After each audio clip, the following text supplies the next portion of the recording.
Hello, my name is James, and I'm the Mayor of Jamestown.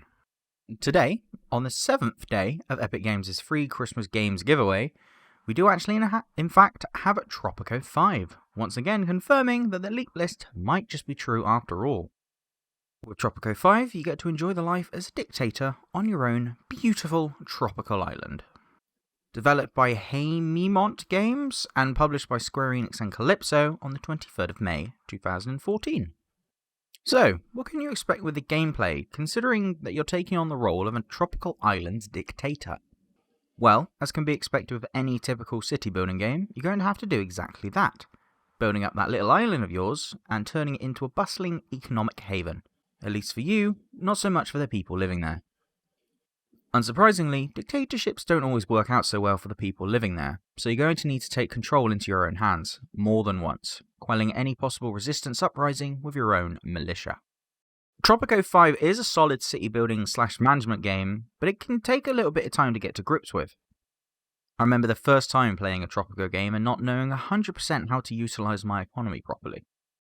So the game can have a little bit of a learning curve to begin with, but the overall gameplay loop ends up being quite a lot of fun after a little while. The uniqueness of getting to be your own personal dictator is a fun extra to the city building genre though, one of which many others don't really have access to. It's safe to say though that Tropico 5 isn't the best looking city builder available as of right now. The game is 6 years old and is visually pretty dated at this point. The textures for the majority of the buildings aren't particularly outstanding, but considering how much brighter and colourful the game looks is a pleasant addition to the series, which is something I've always enjoyed about the Tropico games as a whole. While I admit the textures aren't necessarily bad, it's just that they're a bit outdated and won't come close to the sequel. On a more positive note though, at least the game can be played on some older hardware. In terms of the story, I can't say I'm personally invested into it whatsoever. With city building games, I'm here for the sandbox, not the story. But for those that want one, you've got it. To keep things simple, there are around 15 story-based missions, each with their own sort of story era for players to enjoy. In one era, you must split away from the Crown, which is essentially the British Empire, and acquire the island's own independence. Alongside that, you also have to ensure that your campaign rival doesn't take over your country right from underneath you. So, if you want a bit of story, you can have that with Tropico 5, but for me, I simply don't really care. The audio of Tropico 5, and the series as well, has never really been something that's captivated me, but it does the job more or less. I can't say that the atmospheric sound effects are anything to write home about, but on the flip side, however, despite not having played Tropico 5 in years, I still somehow remember the main theme to this damn game, showing just how well they did the theme.